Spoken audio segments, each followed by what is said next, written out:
Bonjour à tous. Aujourd'hui, on plonge dans un texte que tout le monde croit connaître, mais qui réserve toujours des surprises.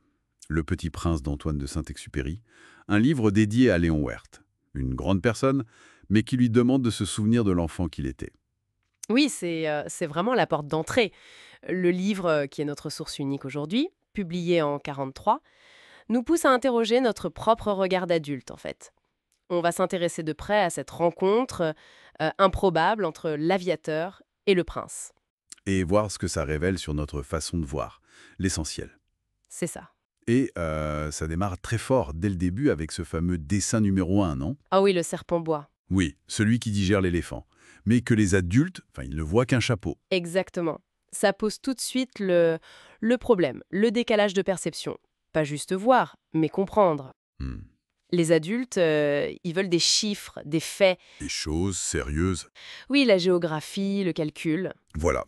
Et du coup, ça éteint un peu l'imagination de l'enfant narrateur qui, lui, voulait être peintre. Ce dessin, ça devient son outil pour tester les grandes personnes.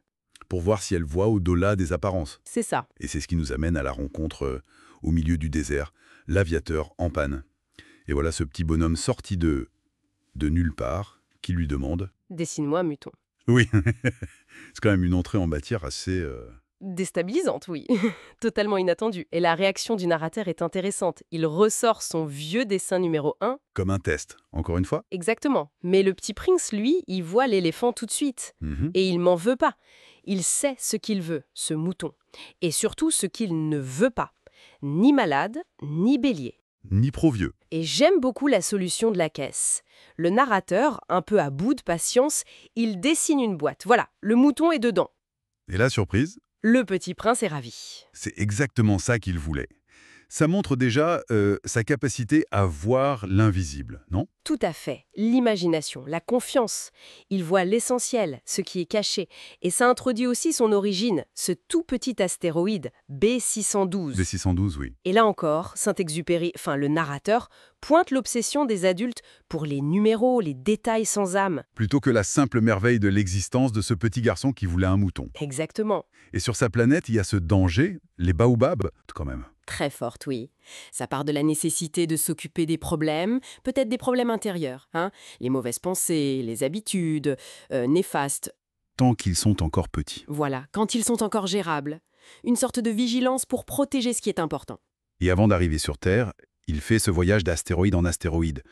Ces rencontres avec les adultes, ce sont presque des fables, en fait. Oui, des archétypes. Le roi qui règne sur rien, le vaniteux qui n'entend que les louanges, le buveur, Ah oui, le buffeur pris dans son cercle vicieux. le businessman qui compte les étoiles et croit les posséder.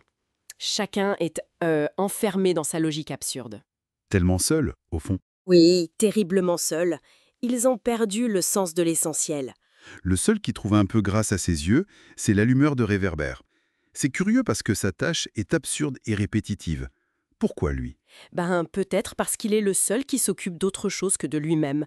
Même si la consigne est idiote, il y a une forme de dévouement, de fidélité là-dedans. Contrairement au géographe. Ah oui, le géographe qui sait tout par les livres mais ne connaît rien par lui-même, et qui juge les fleurs éphémères, sans comprendre leur valeur. Hmm. Toutes ces rencontres, ça renforce son idée, les grandes personnes sont décidément bien étranges. Tout à fait. Et puis, il arrive sur Terre. Et là, le choc continue. La solitude. Il rencontre le serpent, personnage énigmatique. Oui, puissant. Et surtout, il découvre le jardin de roses. Des milliers de roses comme la sienne. Et ça le bouleverse complètement. Ben oui, parce que sa rose lui avait dit qu'elle était unique au monde. C'est une vraie crise de sens pour lui. Il est très malheureux. Et c'est là qu'arrive le renard.